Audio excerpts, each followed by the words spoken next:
Continuamos en Gente que Inspira conversando con Luis Vicente García, gerente general de Benanchat, y en esta oportunidad vamos a hablar un poco más de lo que es el ambiente o el panorama económico que tendremos en Venezuela en el próximo trimestre. Licenciado, ¿qué ocurre o qué tenemos en la ventana, en nuestro panorama económico en Venezuela en los próximos trimestres, quizás en el próximo año? En relación precisamente, lo conversábamos fuera del aire, a todo lo que va a ser esta balanza comercial, cómo va a ser ese intercambio de productos, de servicios que se puede dar entre países como Venezuela y Estados Unidos u otros quizás. Hay un contexto paradigmático del cual no podemos hablar, que es la realidad económica que tiene Venezuela. Los economistas pues nos fijamos en una cantidad de variables que tienes que ir analizando, que tienes que ir estudiando, inclusive para ver qué tendencia vas a tener. Cuando entramos en el contexto de la economía venezolana, tienes que entender que venimos de 7 años de una recesión económica profunda. Independientemente de que hayamos caído 70-80%, es un número exageradamente alto. 4 meses del tamaño de la... Comencemos la respuesta en relación a lo que será el panorama económico de nuestro país en los próximos meses. Yo te diría que tenemos que entender más allá de la caída del Producto Interno Bruto de un 70-80%, va más allá de un periodo de hiperinflación muy largo, en donde hoy lamentablemente tenemos la segunda hiperinflación más larga de la historia, en donde pues eso ha tenido una serie de implicaciones en lo social, en lo económico, en lo humanitario, donde a raíz de todo eso ha habido una migración muy grande de Venezuela hacia el exterior y se nos han ido 6-7 millones de habitantes, de compatriotas que de alguna manera pues hacían vida en la sociedad. Hoy se nos ha ido gran parte de la gerencia media de las organizaciones, lo cual tiene beneficios y tiene desventajas, como beneficia a muchos jóvenes o a muchos adultos mayores que se reincorporaron en las empresas, se les dio la oportunidad de un nuevo trabajo o de una mayor posición, cosa que es muy interesante. Pero la desventaja es que se te perdió parte de la cultura corporativa de las organizaciones, la inversión ha sido muy grande, pero el tema emocional de las familias y de los compañeros de trabajo pues ha sido fuerte. Entonces, todo eso se conjuga y cuando tú ves que un país se disminuye y que las empresas se disminuyen, no solamente porque dejaron de existir una gran o porque te redujiste el tamaño, al final todo eso conlleva a una disminución en la generación de empleo. Y eso te lleva a una disminución en el bienestar de la sociedad. ¿Cómo se mide eso? Con el ingreso de la gente. Y obviamente el ingreso del venezolano ha venido disminuyendo, más allá de que se quieran hacer aumentos o que la empresa esté dando aumentos para un poco compensar una mayor devaluación, una mayor inflación. Al final del día sabemos que todo toma tiempo. Para volver a unos niveles de gasto privado, de inversión, va a tomar tiempo. Y todo eso se une en que, pues después de 20 años, los economistas del año pasado comenzaron a decir que estábamos llegando a un punto de inflexión. Ese punto de inflexión es importante porque no es que vamos a rebotar, que tiene dos temas para mí muy importantes. Lo primero es que puedes haber llegado a este nivel, pero van a haber sectores de la economía que sí van a crecer, otros que se van a mantener y algunos que todavía van a bajar. Y vemos casos como turismo, vemos casos como la manufactura, vemos casos como la infraestructura o la vialidad, necesitan un espacio más de recuperación. Para que tú tengas una idea, nosotros podemos estar hablando de que tenemos un edificio recién construido, pero si no se ocupa, no hay ingresos para el constructor. Luego tienes el tema de que ahora ese consumidor que tiene menos poder adquisitivo, pues es el que va a ir a comprar. Entonces, ¿qué fue lo que vimos? Ya yo no podía comprar la caja de pastillas, yo tengo que comprar 2 pastillitas. Muy bueno para el cliente que ya hoy tengo el blister de 2 pastillas, pero nadie se pone a pensar cuáles fueron los gastos o la inversión que tuvo que correrle para cambiar tu modelo de producción, tu línea de producción, tu modelo de distribución y de inventario para que en vez de en la farmacia venderte una caja, yo te puedo vender 2 pastillas. La frecuencia de compra del venezolano cambió. Hoy compramos menos cantidades, vamos más frecuentemente al mercado. en vez de aquellos grandes carritos de mercado que uno veía cuando éramos más jóvenes, ¿no? Es decir, hay un cambio en el patrón del consumidor, hay un cambio en los gustos del consumidor, y eso entonces incluye de todo lo nuevo. Es decir, ahora tienes para ver video, hoy tienes música que escuchas por internet, hoy tienes este tema de las telecomunicaciones que mira cómo nos ha acercado. Tú estás en Trujillo, yo estoy en Caracas, y aquí estamos teniendo una entrevista. Conversación. Esta mañana se graduó una sobrina mía que nadie lo hubiera podido ver, pero la viste por Zoom, porque la universidad ya tiene todo el tema para poder uno disfrutar de eso. Pero más allá de que Zoom fue creado hace 10, 15 años, pues hoy celebramos matrimonios, cumpleaños, lamentablemente hemos visto quizás, de amigos que ya no están, pero fíjate cómo la tecnología nos acerca.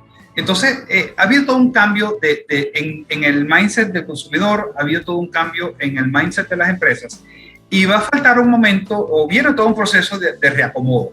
Para mí, la empresa que ha logrado sobrevivir es la empresa que es ágil y que es flexible, y en donde yo te voy a permitir, a ti consumidor, poder adquirir lo que te permita bien tu capacidad de consumo, o también dado esos nuevos gustos. Entonces, después que llegamos a ese punto de inflexión donde sí vamos a tener esas realidades de una especie de crecimiento en K, hacia arriba, hacia abajo y recto, viene el tema del rebote, que ha sido un tema que hemos explorado mucho aquí en la Cámara. En este año tuvimos una conversación muy interesante que después generó un foro con la Universidad Rafael Urdaneta. Hemos hablado de estos temas, pero el rebote obviamente va a ser importante, pero tú tienes que haber generado las condiciones para rebotar. Si tú y yo estamos teniendo esta conversación, es muy distinto a que el internet fluya porque hay buena electricidad, porque no hay buena electricidad.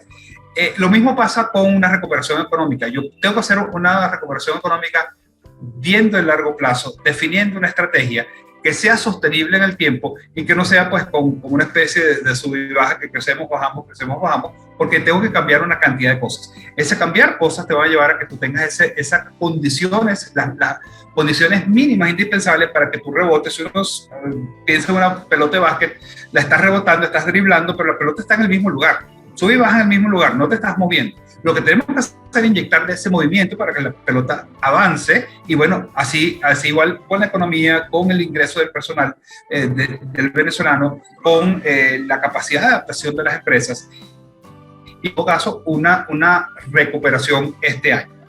¿Cuánto tiempo se va a tardar la economía venezolana en regresar a los niveles que estaba hace 7 años? Pues todo dependerá de los niveles de crecimiento. Si es el 2, el 3, el 5, el 10%, dependerá muchos más años. Yo creo que lo importante es no pensar si vamos a recuperar aquel tamaño, no pensar si vamos a tener la misma industria petrolera. Hay que pensar en qué viene el nuevo.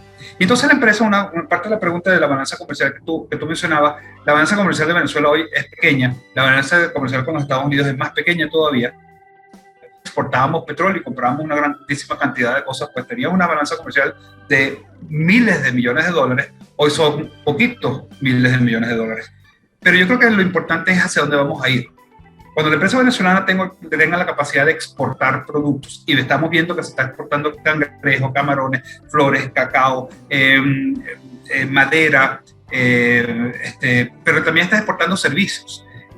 ¿Qué me refiero yo como servicio? Que las empresas aquí que tienen una capacidad de producción amplia, que no están utilizando posibilidad de ofrecer ese servicio a otros países. Está viendo jóvenes de esos emprendedores de los cuales tú hablabas, que montan una empresa de comunicaciones aquí, o montan una agencia de manejo de redes, y te están dando servicio a otras partes. O esos muchachos o muchachas que están diseñando cosas y dibujan cosas y se los venden a otros países.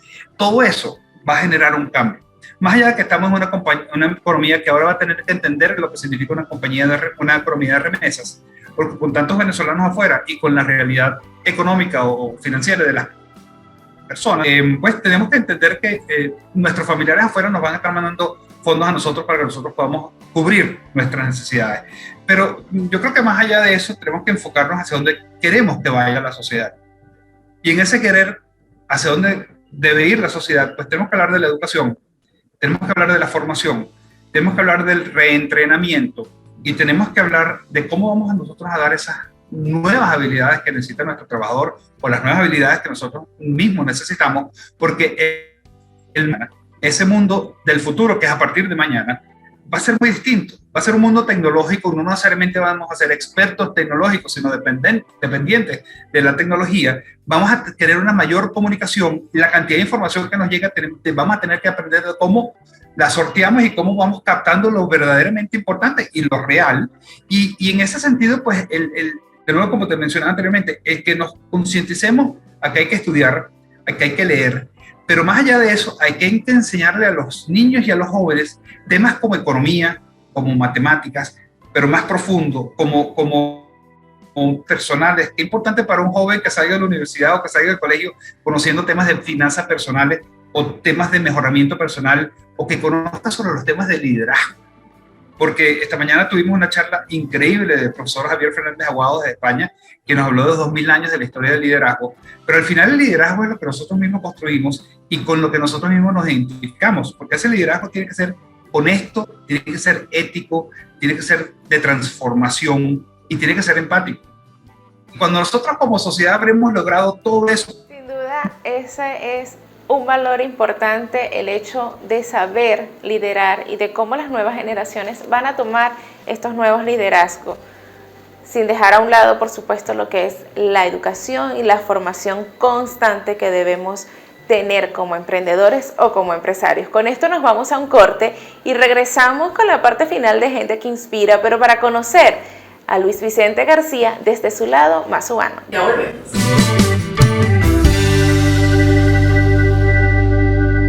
Katiuska González cuida su voz con UNANESO, Unidad Médico Integral.